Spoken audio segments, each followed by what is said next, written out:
Okay, in this new age of AI, the line between who's got real talent and who's just faking it well, it's getting seriously blurry.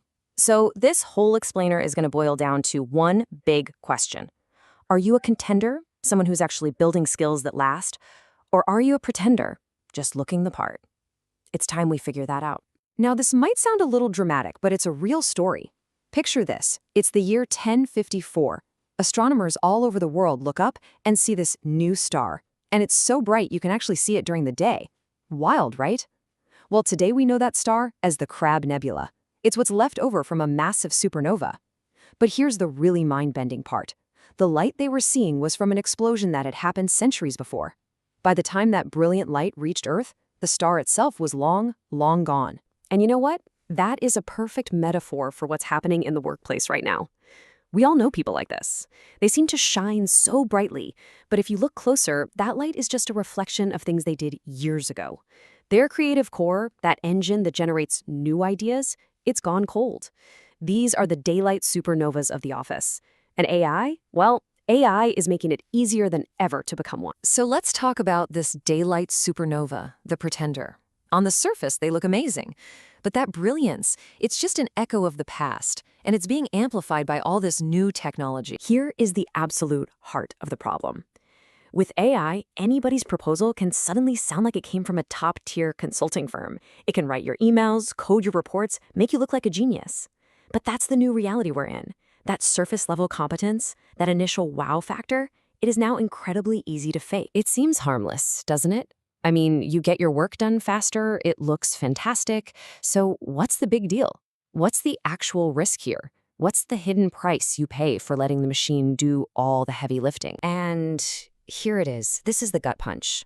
A recent MIT study found that when we constantly outsource our thinking to AI, the parts of our brain responsible for analytical reasoning, they literally show less activity. It's cognitive atrophy. Your brain is a muscle, and if you stop using it, it gets weak. This isn't just about a productivity hack gone a little sideways. This is a massive long-term career risk. So that's the danger. How do you sidestep that trap? Well, you become a contender. Let's dig into the skills that truly separate the contenders from the pretenders, the stuff that AI just can't fake. So here's the side-by-side. On the left, you've got the pretender. They're playing the short game. It's all about looking good right now, getting those quick wins, that easy applause. But this leads to what's called invisible leakage. On the surface, everything looks great. But underneath, real, deep work has ground to a halt.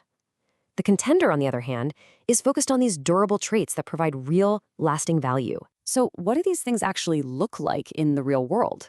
Fluid learning agility means you can be dropped into any environment, a fast-moving startup or a huge global company, and you can adapt and grow.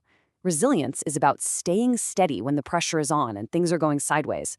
And integrity, that's your moral compass, making the right call even when it's the hard call. These are deeply human advantages, and you just can't prompt an AI to have them. Now, the goal here is absolutely not to avoid AI. It's to use it differently. The idea is to think with AI, not through it. Let's break down how you can turn AI into a sparring partner that actually makes you stronger, not weaker. This is what we call the augmented intelligence loop.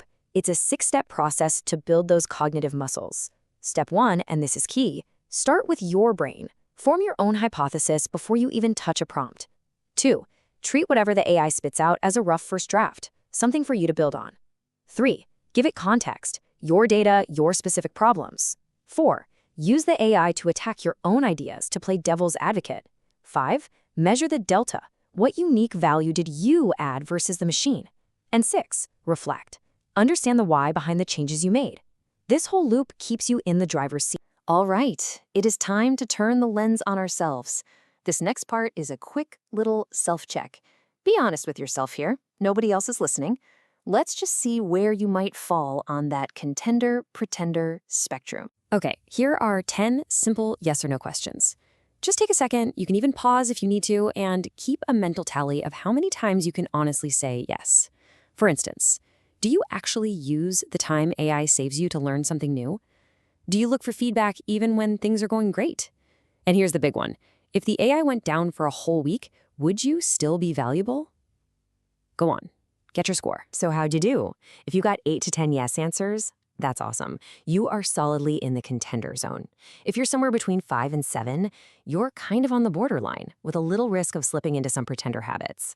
And if your score was 4 or below, hey, just think of it as a friendly pretender alert, a little nudge that it's time to consciously start rebuilding your cognitive fitness. But here is the most important part of that whole exercise.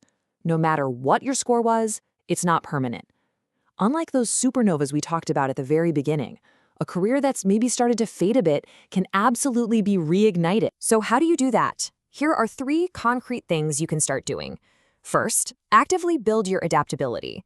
Develop skills that are useful no matter where you work. Second, track what we call your finish energy.